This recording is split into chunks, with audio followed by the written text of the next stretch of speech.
forearm dumbbell press. I am a big fan of this movement for both beginners and veterans of strength.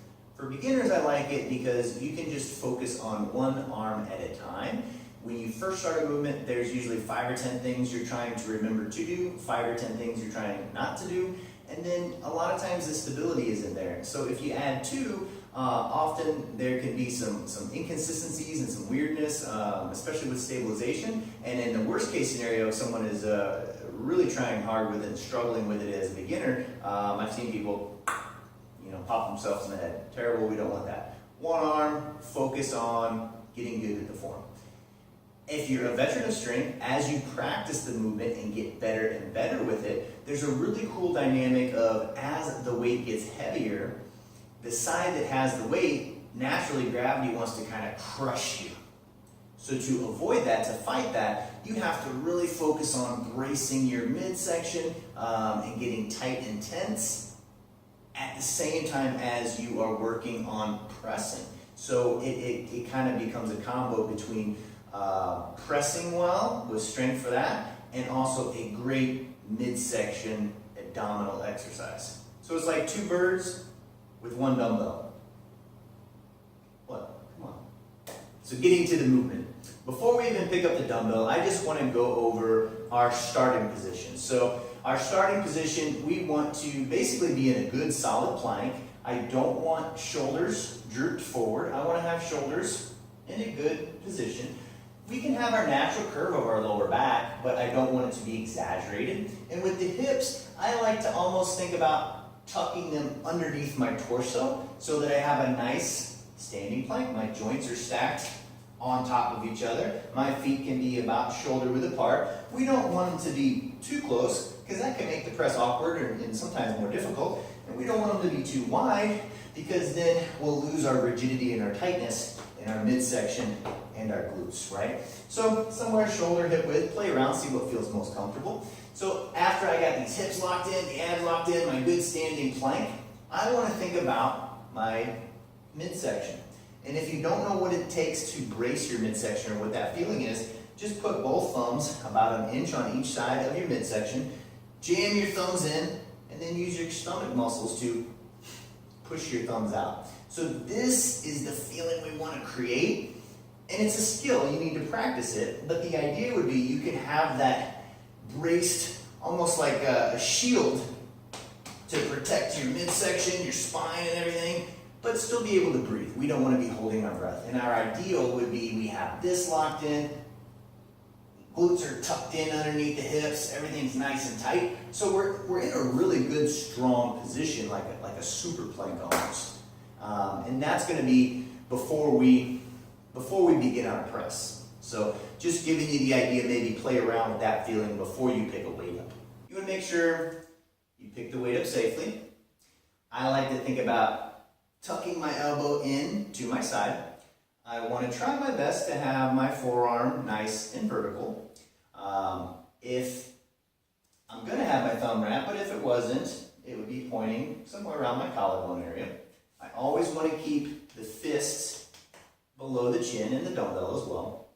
And then from this position, we're going to make sure we kind of reinforce that brace that we talked about. Squeeze the glutes, and you're going to press straight up overhead. And then I want to think about, instead of just letting the weight free fall down, think about the muscles of your back, armpit area. Almost think about your armpit is sucking your arm back into that same starting position. And then you press, and then you suck that arm. It's not a fast suck. It's a slow and steady one, right? Boom. As I press up, boom. The whole time I'm trying to, before every rep, I like to kind of reestablish my tense here, braced, and my tension in my glutes, right? So tension, tension, or you can think brace, squeeze, press.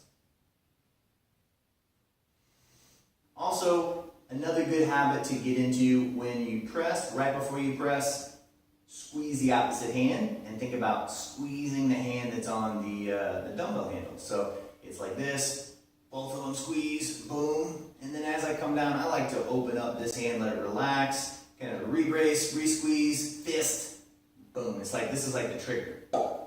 Okay. Now on to a couple safety tips. Now, a lot of times people are tight in their shoulders, right? And so they're so tight in their shoulders that instead of pressing up somewhere in this area, they are pressing this way. I want to make a big caveat on listen to your body and don't force the movement. If you're one of those people that you recognize you're pressing out like this, I would rather you not load this weight. I would rather you take a couple steps back. If you look at maybe the horizontal presses or even like a wall slide kind of video that we have, either one of those would be a better starting point for you. If you're pressing like this and then you start adding weight, adding more and more load to it, it can just kind of get a little wonky, right? Also, if you are trying to get in alignment, like pressing somewhere around or around your ear-ish, one thing that you can focus on too is I don't want you to try to exaggerate it and then have an exaggeration in your low back curve. Make sure those glutes are nice and tight. That will stop you from leaning back too far. If my glutes are nice and tight, and then from here, just press whatever's natural. Sometimes you'll have days where you're tight. So you might have to recognize, today's not the day for me to press, right? Maybe I need to take a step back today. That's completely fine. Listen to your body. Don't force it.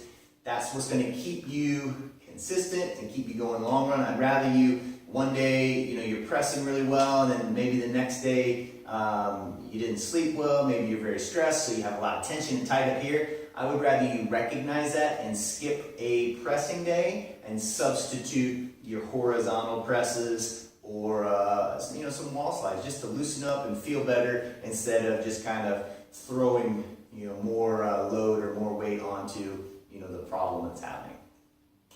And just like any exercise, never force it.